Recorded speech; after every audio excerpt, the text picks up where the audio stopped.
Hi folks, welcome to a new edition of Government Matters. My name is Mike Dobbs. I'm the managing editor at Reminder Publishing, and it's my pleasure to talk today with Senator Eric Lesser. We're going to talk about a variety of topics that will be coming up here in just a few weeks when the legislature goes back into formal session. Thanks very much for coming by. Thanks for having me, Mike. Good to be back. My pleasure. So there's all sorts of stuff happening, and I think we should probably start out with the fact that you just walked over from a meeting about arts and tourism in the Commonwealth. Could you talk to us a little bit about that? Because certainly arts and tourism is a huge industry for us, a huge economic driver for us, and especially here in Springfield and in the Western Mass area. Yeah, well, thanks for bringing it up, Mike. I mean, honestly, this is a frankly often overlooked aspect of our economy here in Western Mass, which is our arts, tourism, and cultural economy. And we just had a convening here in downtown Springfield at the great art gallery in the Mass Live building, where we had cultural officials, people from different cultural organizations and institutions from across Western Mass, representing really the whole spine of the Pioneer Valley, from Northampton to Holyoke to Springfield to Chicopee and everywhere in between, and really to just talk about how we can support each other here in the Pioneer Valley, here in Western Massachusetts, when it comes to tourism, arts, and culture. So just a small example, how we can take all these underutilized mill buildings, all these frankly abandoned spaces around Western Mass, and transform them into maker spaces, into artist studios, into new loft developments. So a lot of exciting things were exchanged. We had folks from the Community Music School there, from Enchanted Circle Theater in Holyoke, Springfield Symphony, and from the local cultural councils in many of our communities. So the reason why this stuff is so important, Mike, is there's a lot of research that shows for every dollar that's spent on direct support of the arts and culture, there can be as high as a 7-fold return on investment. Why is that? These are uniquely local attractions. These are uniquely local assets. They can't be outsourced. When someone goes to a show at the symphony, or when someone goes to a museum, they're eating in our local restaurants. They're shopping in our local stores. They're staying in our local hotels. So it pushes employment and it pushes investment out to the rest of the wider economy. And these are jobs that can't be outsourced. So these are homegrown assets. These are things that are unique to our story as a people, and it can really enrich and open people's lives. There's a lot of research that shows, for example, arts education in public schools does quite a lot to help kids that maybe aren't learning through traditional means, gives a lot of opportunity to kids who might not otherwise get those types of access. So it's something I really hold very dear and I really cherish. I think it's important also to point out Massachusetts really is an arts state. We're one of the only states in the country that has a standalone kind of arts entity that supports arts and cultural programming, and we have a standing committee in the legislature that I used to chair last session around supporting arts and tourism and cultural development. And when you see everything that's happening with the opening of MGM Springfield, with the continued blockbuster attendance records at the Big E, with the great success of the Dr. Seuss Museum, with the expanded programming at the Springfield Museums, there's a lot of people coming into Springfield, coming into our communities who are new, and we want them to have a good impression, we want them to have a good experience, we want them to come back. So that's why it's so important. You mentioned MGM, which of course is bringing a lot of people to the city and to our region who may never have really come here very much.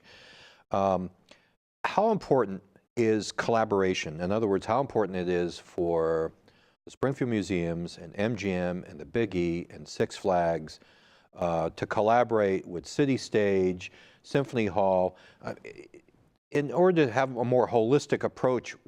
Once you get someone here, how do we get them up the street to the library complex, the museum complex? How do we get them into a local restaurant? Do you get the sense that there are ongoing efforts to build those collaborations so we can get that kind of 7 times of a value of a dollar that you mentioned? Well, you just named it, Mike. It's all about coordination. So you think about all the assets you have just a stone's throw from where we're sitting right here at the Focus Springfield headquarters in downtown Springfield.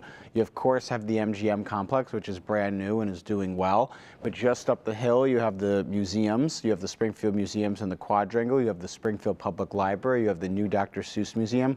You, of of course, right across the street of the Mass Mutual Center. You have the Springfield Symphony. You have the new Mass Live building and all of the public art that's gone in around there. Just across the river, you have the Big E and Six Flags. And you know, something that's very important to all of that is the transportation. You have the new Union Station complex that's seeing thousands and thousands of travelers coming through, you know, every week, less than a mile from the MGM site. So the key really will be is the casino will be successful if it works at activating all the spaces around it and pushing those visitors who are coming in to experience the gaming facility, who then can go out and go visit the local restaurants, go visit the museums, go visit the symphony, go visit the Thunderbirds games at the convention center. That's really the key. And so what do we have to do to make that happen? Well, we got to get transportation figured out, because if people are on foot, they're going to be more likely to explore the surrounding community. If you just drive in, park,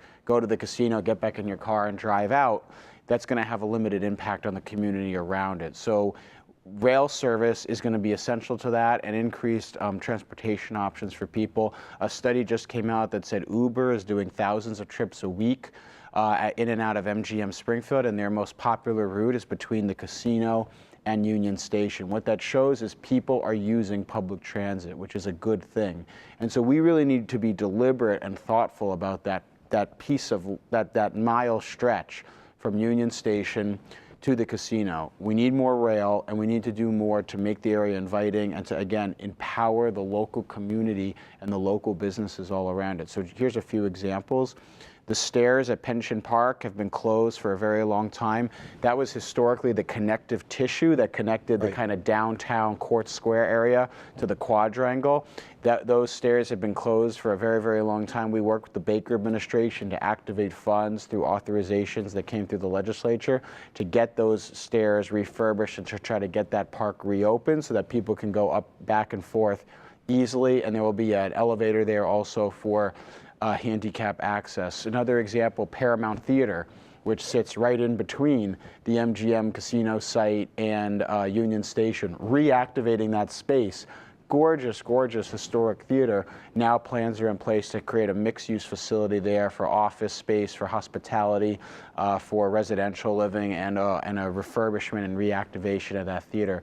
Another very important development, Stearns Square, is key to making sure that that whole area gets properly activated. The city's worked hard on a new restaurant zone to support development of a restaurant scene. The state has worked very intensely with Mass Development, Valley Venture Mentors, TechSpring, and others to get the new Springfield Innovation Center open. Historic tax credits were an important component of that. So very soon you're going to see a lot of these pieces really come online and really activate. And I think that's really going to be the key to making sure that all these new visitors that are coming into Springfield are really seeing everything that our community has to offer. And we need to do more around regional marketing, because you have hundreds of thousands of people between Six Flags, the Big E, and MGM Springfield that are coming to Western Mass on a regular basis.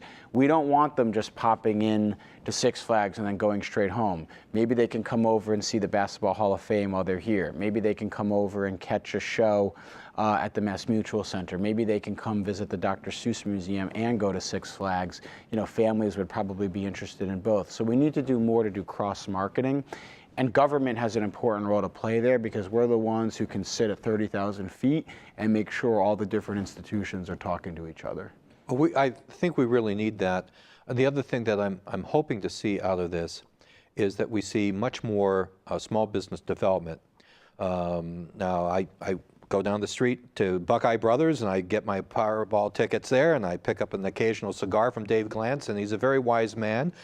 He said to me that businesses around MGM, he said, we can't compete with them on what they're doing. We have to fill in what they're not doing. Right. And I'm really hoping to see that more and more businesses pop up saying, what's the missing piece? I want to be the missing piece. I want to fill the storefront with the missing piece. And I'm hoping to see local government encouraging that kind of filling in the missing pieces, because that is going to help in creating jobs, in creating better tax base, And it's also going to mean that visitors to Right. the area are going to see a fuller complement Right. of goods and services.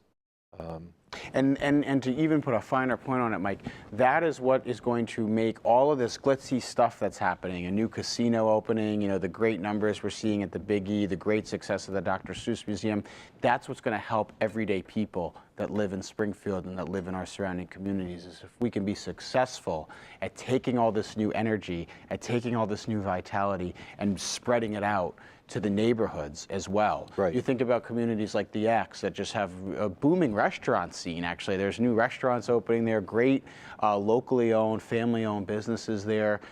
We should be doing more around sort of transportation and spreading out visitors who are maybe coming to the Basketball Hall of Fame. Get dinner at the X. Get dinner, you know, in the South End. Get, you know, there's a lot of great stuff happening, and I think transportation, marketing, and very importantly, collaboration has a lot to do with it. And just to bring it back to the example we opened with the artists, you know, our artists and our creative economy and our local artists really have a big role to play with that too. If the area is inviting, if we're activating underutilized spaces with murals, with public art, with good lighting, people are going to wander, and that's what you want. You want people kind of wandering. You know, when you go to Boston or when you go to, you know, any of the world's great cities, you know, people kind of show up. Maybe they have an appointment, they have a meeting, and then they wander because it's exciting and there's things going on and there's stuff to see, and that's the ecosystem that we're trying to create here. Let's go on to another topic, and I know it's going to be a topic that you're going to be very much involved in, and that is sports betting. Yeah. Sports betting is now, because of the Supreme Court decision, something that every state that wants to undertake it is going to be able to undertake it. MGM has signed various agreements with the NHL and with the NBA. They clearly are moving as quickly as they can as a company to have this happen. What do you see happening in the next legislative session about sports betting? Yeah, well, I do think, you know, so for folks that have been following this, there had been a federal law that was actually passed by Bill Bradley, which is interesting, a former NBA basketball player, of course, senator from New Jersey, and he had passed a law called PASPA, which was basically a ban on sports betting federally. And this gets a little technical, but the way it was written, the Supreme Court has ultimately determined is unconstitutional. So what the Supreme Court basically said is it's up to the states. And if a state wants to allow sports betting, they have the right to do that. And if a state doesn't want to allow sports betting, they have the right to do that. So we have to do a few things in the legislature. We have to have a threshold conversation about whether we want sports betting in Massachusetts or not. It's important to remember that, you know, we don't have to do anything, so it's important to have that threshold conversation. And then if we do go down the road of having sports betting, what does it look like? There's a lot of different ways it can be regulated. There's a lot of different ways it can play out. Do you allow in-game betting? Do you limit it just to professional teams, or do you include college and NCAA as well?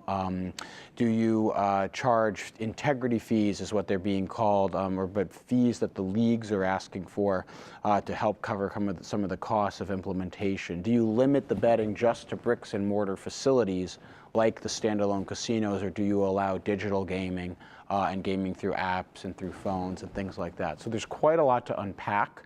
The best models that we have to really look at, Nevada, of course, has had sports betting in Las Vegas for quite a long time, so they have probably the most expertise as a state in terms of how to manage it. New Jersey and Delaware have been kind of the quickest since that Supreme Court decision to activate their own state laws. I know Connecticut and Rhode Island are also fairly far along in getting something passed. And then actually Europe has had sports betting for quite a while. England, for example, has an active sports betting scene, so we can look to that jurisdiction as well to see how they manage this. So there's quite a lot to discuss. There's quite a lot to work through. The good thing about Massachusetts right now is we don't need to rush.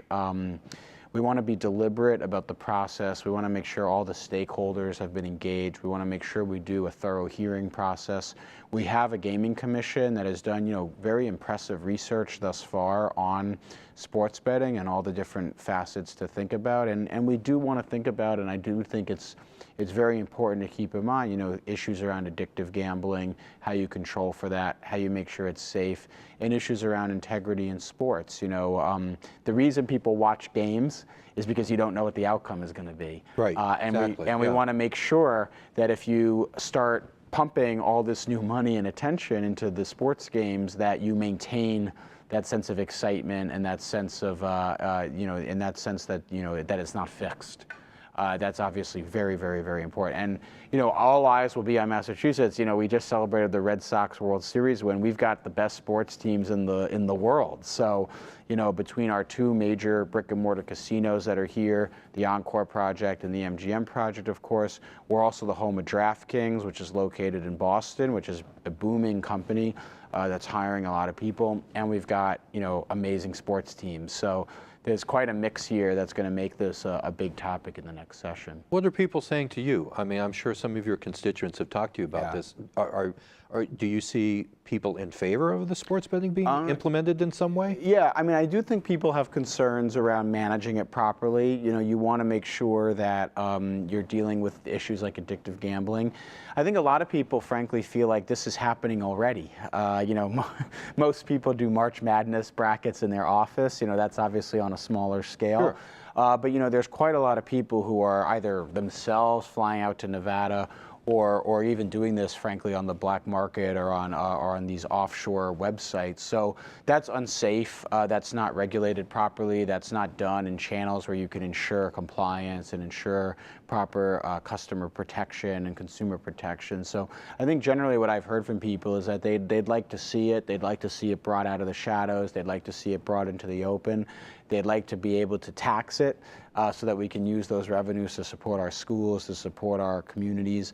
But they want to make sure it's done in a thorough and in a thoughtful way, and want to make sure that these various elements that we've kind of laid out are properly considered in any legislation. Do you anticipate that maybe by the end of the next session you may have at least a sense about how this is going to work out? I would think so. I mean, I think one way or the other we're going to certainly know by the end of the session, which is 2 years from now, whether or not we have legal sports betting in Massachusetts or not. There was a rush right after the Supreme Court decision, and there were several states that actually queued up legislation to come into effect right after that Supreme Court decision came down. We weren't part of that, and I think it was the right decision for Massachusetts to wait. We want to learn a little bit more from some other states that are operating and acting on this. And then, my sense is, though, there's a fine line between being thorough and delaying. I don't think anyone has an interest in delaying, but we want to be thorough. So we're going to do our hearing process. We're going to convene the stakeholders. We're going to listen to everyone that's got an opinion on the issue. And then I do think a decision has to be made, because the operators need predictability. The sports teams need predictability, and these local businesses we have, like DraftKings, for example, need predictability in terms of what the state's legal picture is going to look like.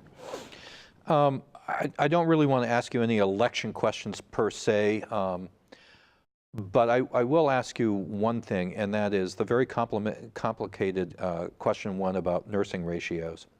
One state rep recently said that this is going to be, however it plays out in the referendum, that the legislature probably will have some sort of role in refining whatever the outcome is.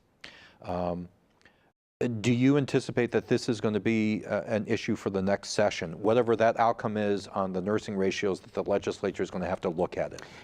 Absolutely, Mike. I mean, to zoom out for a second here on referendums, they are a very blunt and imprecise instrument. So there's a long history in Massachusetts of big referendums passing and then there being a very long and frankly often arduous implementation process. I'm thinking most explicitly here about marijuana. Yeah, marijuana. And I think, frankly, I think the legislature should be stepping up more and leaning into some of these issues and should be working proactively on passing some of these issues. You know, we dealt with a messy situation in the last session when marijuana was legalized by referendum, but the referendum language was messy and was broad and created a lot of conflict with federal law that we're still unpacking. And I think I share a general feeling that we're all dissatisfied with how the implementation process has worked. You saw this a similar situation with medical marijuana. You've really seen this with quite a lot of ballot initiatives. So, you know, I think a great model to look at was the grand bargain that was done in a collaborative way between the governor and between the legislature. Everyone had something to be very proud of and very happy about, and everyone had something that was probably they were less happy about. But the bottom line in that result is we ended up with a $15 minimum wage, the highest in the country, second only to California.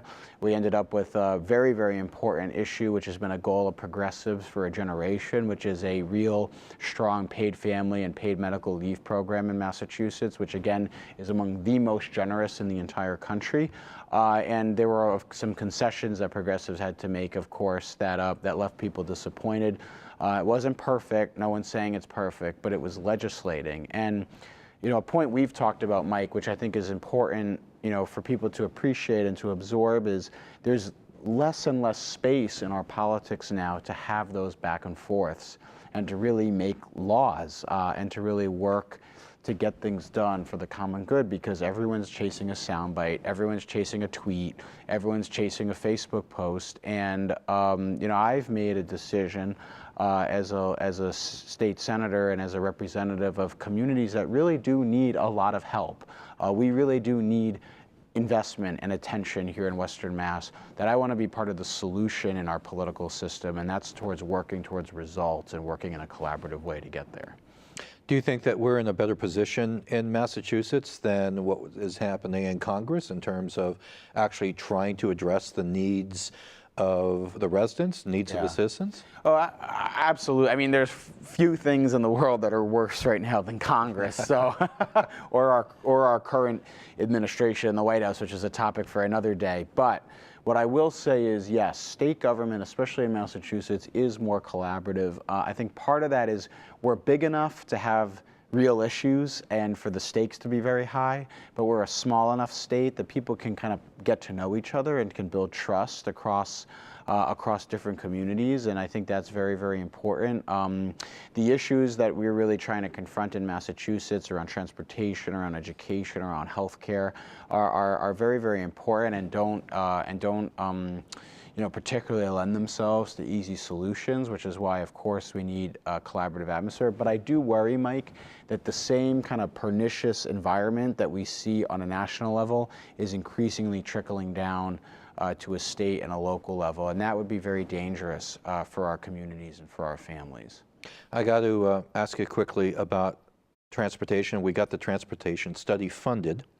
Do you have a timeline when that actually is going to be a working document? Yeah, so we got the commitment from the governor after many, many years of effort that there will be, and there is ongoing now, a full feasibility study of east-west rail service between Springfield and Boston, and it will actually include Pittsfield as well. So it'll be the whole corridor from Pittsfield to Springfield to Worcester and into Boston. The Mass Department of Transportation has hired a development team and has hired an engineer.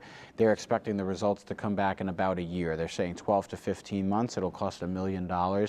My goal is, and my hope is, and we're going to work with MassDOT to make sure that study happens in an effective and in a helpful way, is to really give us a blueprint for how to make this link a priority. This is the first time in a very, very long time, Mike, that we can really actually have an actual blueprint in front of us for how to make Springfield-Boston rail a priority. It's very, very exciting, and quite a lot of people have worked very hard to make this happen. I think that what we're seeing in the north-south corridor, it would be great if we can replicate that east-west, because that is growing. I understand that the Connecticut Metro Rail up here to Springfield is really being used. I've been hearing news stories about that. And so that's very encouraging. And of course, they want to expand their system up to Greenfield by next summer. It'll be a pilot, yep. And, you know, I know that there would be people who would say, gee, if I can just take a train and go down to Springfield or go down to Northampton or go down wherever. The whole idea that they could have an alternative to Amtrak, and actually there would be two systems that could be linking a city like Greenfield with New York City ultimately, I think is incredibly positive. It's almost though, if we don't have the east-west link, it's almost like we are two states. And we have two states with two different physical, financial, historical, cultural, and social orientations. And our orientation here follows the Connecticut River. We're a north-south kind of orientation. So I'm hoping that they come up with a study that says that this is financially feasible and that it will really work to connect the state in a way it's never been connected before. I share that hope, Mike. And, you know, and one thing that I think is going to be very important about this study is we certainly need a thorough analysis of the costs, but we also need a thorough analysis of the benefits. What will Western Mass look like in 5, 10, 15, 20 years without this link? That's very important for the analysis, because that's the only way that people can make a full determination about whether the investment is worth it. Look, if someone priced out the interstate highway system in the 1950s, it probably never would have happened. Right. If someone had done a feasibility study of the Hoover Dam and focused only on the costs and not the vast potential of opening up the entire American West to development, it probably never would have happened. If they had only focused on the Erie Canal's costs rather than the benefit of opening the Great Lakes to international trade, it never would have happened. Our country has lost its focus on thinking big and being proactive about transformational projects that lift our communities. And people at home know what the stakes are. People in Springfield know what the stakes are. We know what the future of this economy is. It's increasingly focused on innovation and high growth areas, high knowledge areas. We are lucky that we are close to two of those centers in New York and in Boston. But if we don't make the investments now to link ourselves to those red hot economies and to connect our region to that growth, we are going to continue to see our young people leave. They're going to move to other places, and there's not going to be enough jobs or opportunity to fill back in. This is among the most important things that we could be doing in Western Mass right now, which is why I will never stop advocating for this project and for how important it is, because I think we know what the stakes are. So the feasibility study, we are at a critical moment now over the next year when this study is going to be happening, when we get those results back, and then we can start to continue our push. Well, with that, we're going to close out. I agree with you 100%. And I'm looking forward to seeing what happens in this next legislative session. And we'll certainly have you back so you can fill us in on all the gruesome details. It's never boring. It's never boring. Folks, thanks very much for watching this edition of Government Matters here on Focus Springfield.